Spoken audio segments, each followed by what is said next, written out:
Bağışlayan və mərhəmətli olan Allahın adıyla. Salam aleykum əziz müsəlman bacı və qardaşlar. Bugündən etibarən insanoğlunun bütün elmləri başa düşməsi üçün müstəsna rol oynayan məntiq elminə silsiləvari dərslər formasında başlayırıq. Oxuyacağımız kitab geniş və təfsilatlı formada içində Aristotel məntiqinin bütün hissələrini özündə ehtiva edən Şeyx Müzəffərin Rəhiməhullahın qələmə aldığı Əl-Məntiq əsərindən olacaq. Ümumiyyətlə, məntiq bildiyimiz kimi əsasları ilk qoyulanda və kitab halına salınanda bu işin banisi Aristotel idi. Yəni, biz məntiqi Aristotelə bağlayırıq. Halbuki insanoğlu yaranandan bəri və Allah onun fitrətində təfəkkür qabiliyyətini qoyandan bəri insanlar öz fikirlərini düzəltmək üçün məntiqdən daim istifadə etmişlər. Buna biz ən açıq dəlil isə Aristoteldən əvvəl də yaşamış olan tarixdə oxuduğumuz dövrünün nəhəng filosofları Zeon, Sokrat və Platon kimi nəhənglərin öz əsərlərində məntiqi bir sıra qanunlara riayət etdiklərini görürük və bir çox məntiqi sillogizmlərdən istifadə etdiklərini müşahidə edirik. Bu səbəbdən də biz Allahın izni və müvəffəqiyyəti ilə istəyirik ki, Şeyx Müzəffərin Əl-Məntiq kitabına başlayaq və gündəlik həyatımızda həm də oxuyacağımız başqa digər bütün elmlərdə faydalı olması üçün ərəbcə mətni oxuyub, sonra da bacardığımız qədər sadə dildə sizlərə izah etməyə çalışacağıq. Bismillahirrahmanirrahim. Əl-hacətu ilə məntiq. Məntiq elminə olan hacətimiz, yəni ehtiyacımız. Xaliqallahul insana mafturan alən-nutq. Allah mütəal insanı yaradarkən onun fitrətində nitq qabiliyyəti qoymuşdur. وَجَعَلَ لِسَانًا آلَةً يَنْطُقُ بِهَا və dilimizi danışmağımız üçün, nitqimiz üçün alət qərar vermişdir. وَلَكِنَّ مَعَ ذَلِكَ يَحْتَاجُ إِلَى مَا يُقَوِّمُ نُطْقَهُ. Bununla belə insanın ehtiyacı var ki, onun danışığını təqviyə edəcək, gücləndirəcək bir şeyə ehtiyac duyur. وَيُصْلِحُهُ və dilini islah edəcək, yəni xətalarını düzəldəcək bir şeyə. لِيَكُونَ كَلَامُهُ عَلَى تَبْقِ اللُّغَةِ الَّتِي يَتَعَلَّمُهَا. Belə ki, onun danışdığı sözlər bir yolla, bir məcra ilə öyrənmiş olduğu dilin bütün qanunlarına riayət edəcək şəkildə olsun. Yəni, doğru şəkildə danışmağı bacarsın. مِنْ نَاحِيَةٍ هَيْئَاتِ الْأَلْفَاظِ وَمَوَادِّهَا فَيَحْتَاج. Sözlərinin, maddələrinin və heyətlərinin doğruluğu baxımından buna ehtiyac duyur. Mahiyyətlər və heyətlər barəsində isə hərəsinin öz yeri gəldikdə ətraflı haqqında danışacaq və məlumat verəcək. Dedik ki, bunun üçün insanın iki şeyə ehtiyacı var.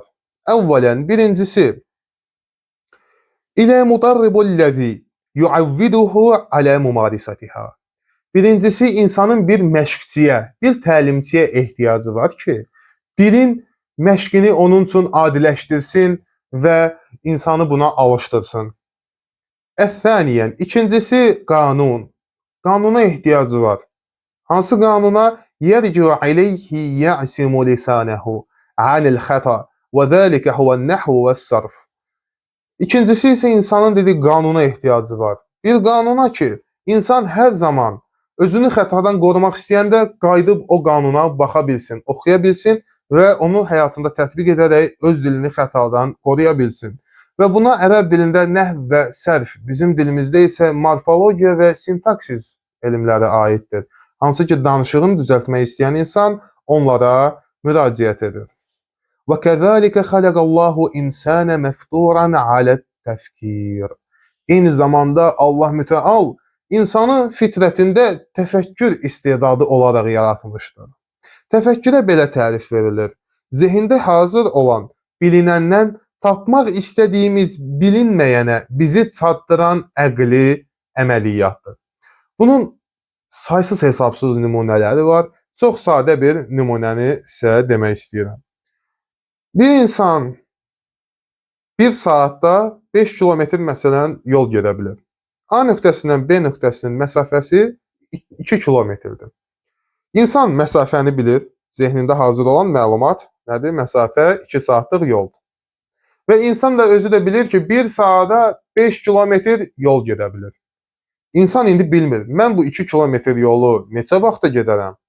Bunu artıq təfəkkür vasitəsilə hesablayır və düşünür. 1 saata 5 kilometr gedirəmsə, 2 saata 5 yəni 10 kilometr gedəcəm. Sadə bir təfəkkür prosesindən sonra insan zehnində olan bildiyi məlumatlardan bilmək istədiyi, yəni yolu neçə saata gedəcəyi məlumatına gəlib çıxır. Bu da adlanır təfəkkür.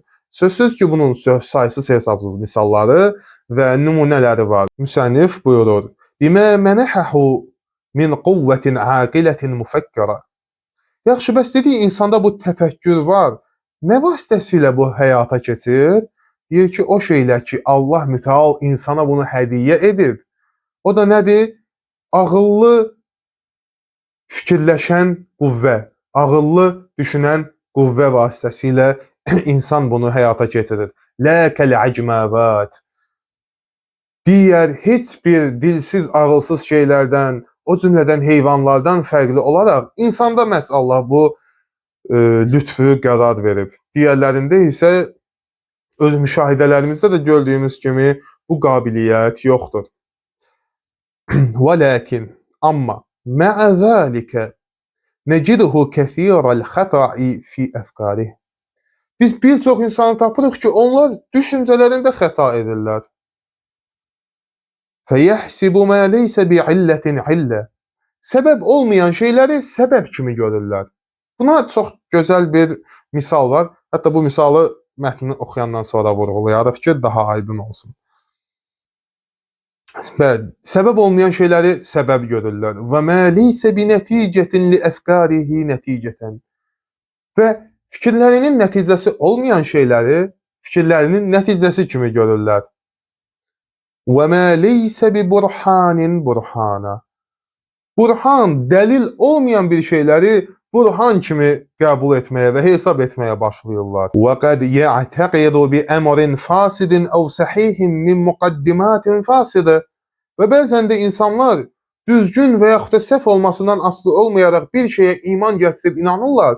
Hansı ki, o şeyin inancını düzgün müqəddimələrlə gəlib çatmayıblar. Düzgün yolla onu əldə etməyiblər. Və mühüm bir nöqtə budur ki, düzgün yolla əldə edilməyən hər bir etiqad, istər düz olsun, istər səhv, insandan rahat şəkildə qoparılıb uzaqlaşdırıla bilər. Hətta insan Allahın istədiyi ən düzgün yolda olmuş olsa belə. Və ardıcan müsənnif buyurur: "Və həkəzə və huvə izən bihacətin ilə mə yusəhhihu əfkarahu və yurşiduhu." Və buradan belə nəticəyə gəlirik ki, insanın fikirlərini düzəldəcək, yəni təshih edəcək və onu yetişdirəcək bir şeyə ehtiyacı var. İlə tariqəl istintac səhih, düzgün nəticələr əldə etməsi üçün. Fəyudarribuhu alə tənzimi əfkarihi və tə'diliha. Və fikirlərini nizama salması üçün və belə deyək, fikirlərini düzgün formada idarə etməsi üçün bu şeyə ehtiyac duyur. Və qad zəkəru ənə ilmul məntiq huvəl ədatun əlləti yəstə'inu bihəl insan alə isməti min xəta. Və eyni zamanda qeyd edirlər ki, məntiq elmi bir ədat, bir alətdir ki, insana fikirlərinin qorunmasında, fikirlərinin mühafizə edilməsində kömək edir xətaların qarşısında. Və turşiduhu ilə təshihi əfkarihi, və ona fikirlərinin düzəlməsində öndərlik edir. Onu bu yolda yetişdirir. Fəkəmə ənən nəhv və sərf لا يعلمان الإنسان النطق وإنما يعلمانه تصحيح النطق. Necə ki, nəhv və sərf elmi, yəni morfologiya və sintaksis bizə danışmağı öyrətmirlər. Əksinə, onlar bizə düzgün formada danışmağı öyrədirlər. Danışmağı insan anadan gələndən etibarən öyrənməyə başlayır. Amma onun düzgün bir qaydaya salınması və düzgün formada istifadə edilməsi yalnız o qrammatika, sintaksis və morfologiya elmlərini öyrənəndən və o elmlərə sahib olduqdan sonra öz danışığına nəzarət edərək əldə edilir. Və kəzəlikə ilmul məntiq la yuallimul insana at-tefkir. Eyni cürə məntiq elmi də insanı düşünməyi öyrətmir. Dediyimiz kimi düşüncə insanın daxilində Allahın qoymuş olduğu bir fitri istedadımızdır. Düşüncə insan övladı yaradılandan indiyə qədər mövcuddur. Amma o düşüncədən düzgün istifadə etmək, bax məntiq bizə bunu öyrədir. Necə ki müsənnif buyurur: "Bəl yurşiduhu ilə-təshihut təfkir." İnsanı düzgün düşüncədə yetişdirir və fikirlərini düzəltməyini təmin edir. İzən fəhacətuna ilə məntiq hiyə-təshih əfkaruna. Beləliklə biz buradan başa düşdük ki, bizim məntiq elminə olan ehtiyacımız fikirlərimizi təsih etməsi, yəni düzəltməsidir. Və mə a'zamuha min hacə. Bu necə də böyük bir ehtiyacdır. Və ləv qultum. İndi isə Şeyx Müzəffər rəhiməhullah deyir, ola bilər ki, siz işqal eləyəsiniz. Yəni belə bir sual ortaya atasınız ki, ləv qultum, əgər belə iddia etsəniz, İnnən nas yudarrisunəl məntiqə və yəxtəun fi təfkirihim fələ nəfəə fih. İnsanların çoxu məntiq elmini öyrənirlər, amma bununla belə öz fikirlərində xəta edirlər. Demək ki, məntiq elmində fayda yoxdur. Bu işqaldır, bu işqala indi şeyx özü cavab verir. Qulnə ləkum, sizə deyirik. İnnən nas yudarrisunə ilmi ən-nəhv və-sərf. İnsanlar iki elm, bir arada qeyd etdiyimiz sintaktik və morfologiyanı, yəni nəhv və sərfi öyrənirlər. Fəyəxtəunə fi nutqihim. Bununla belə öz danışıqlarında xətaya yol verirlər. Necə ki biz görürük, bir çox insan məktəbdə qrammatika qaydalarını Azərbaycan dili dərsləri almasına baxmayaraq öz danışıqlarında xətaya yol verirlər. Necə ki, mən bayaqdan danışanda bəlkə də neçə qrammatik qaydanı pozaraq danışmışam. Halbuki indiyə qədər illərlə Azərbaycan dili və qrammatika təhsilini hər bir Azərbaycanlı kimi almışam. İndi isə müsənnif bunun səbəbini izah edir. Niyə ki, bu elmləri öyrənənlər xətaya bu qədər yol verirlər? وَلَيْسَ ذَلِكَ إِلَّا لِأَنَّ الدَّارِسَ لِعِلْمٍ لَا يَحْصُلُ عَلَى مَلَكَةِ الْعِلْمِ. Bu ona görədir ki, bu elmi öyrənən insan elmi özündə mələkəyə çevirməyib.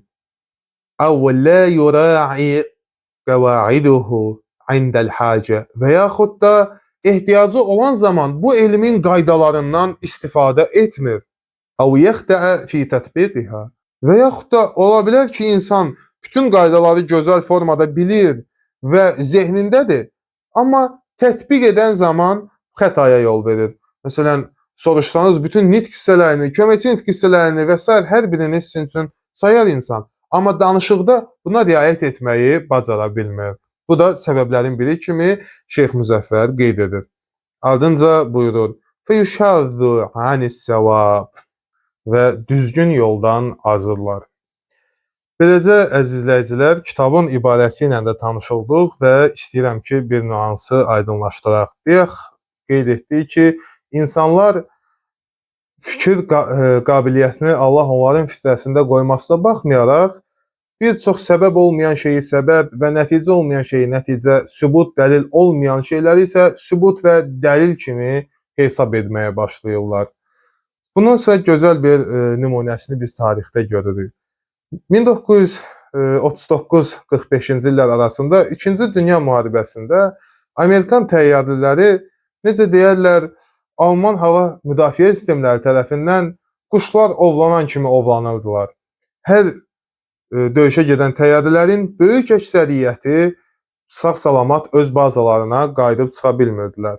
Belə olan halda ekspertlər bir araya yığışırlar və döyüşdən qayıdan təyyarələrə nəzər salırlar. Onlar görürlər ki, məsələn, təyyarənin qanat hissəsində çoxlu deşiklər açılıb, quyruq hissəsində çoxlu deşiklər açılıb və gövdənin müəyyən hissələrində. Və belə bir təklif verirlər ki, gəlin hansı hissədə deşiklər, yəni güllə izləri daha çoxdursa, biz o hissənin zirehini gücləndirək, dəmir materialını gücləndirək ki, o hissələrə güllə dəyəndə gülləyə qarşı davamlı olsunlar. Əvvəlcə bu məntiqli bir fikir kimi gəlir və insanların hamısı bunu qəbul edir. Lakin aralarından daha düzgün düşünməyi bacaran bir insan çıxır və buna etiraz edir. O deyir ki, biz burada yoxladığımız və təhlil etdiyimiz təyyarələr hamısı döyüşdən sağ-salamat qayıtmağı bacaran təyyarələrdir. Bunların üstündəki bu zədə izləri, bu mərmi izləri o deməkdir ki, bunlar həyati izlər deyil. Təyyarəni patladan və yaxud da enişinə səbəb olan və yaxud da pilotun ölümünə səbəb olan yaralar deyillər. Bunlar təyyarənin uçuşu üçün zəruri bir maneə yaratmırlar.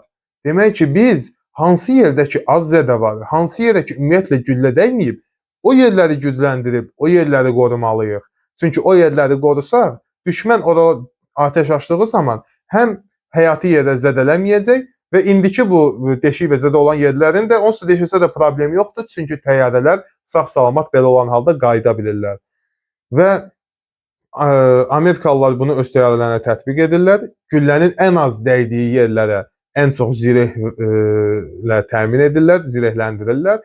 Güclü metallardan istifadə edirlər və belə olan halda təqribən 10 dəfə Amerikan itkisi olan təyyarələr azaldı və bu müharibənin gedişatında tamam bir dəyişmə yaratdı və Amerika və müttəfiqi olan SSR, İngiltərə və digər ölkələr bu 2-ci Dünya müharibəsindən qalib ayrıldılar.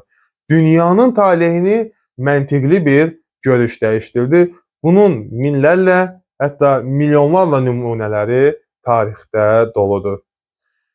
İnşallah gələn dərsimizdə məntiq elminin tərifi və önümüzdəki dərslərdə mövzusu ilə tanış olacağıq. Kitabın digər mətnini də oxuyub, tanış olub və sadə dillə siz əziz izləyicilərimizə çatdırmağa çalışacağıq. Vəssalamu aleykum və rəhmətullah və barakatuhu.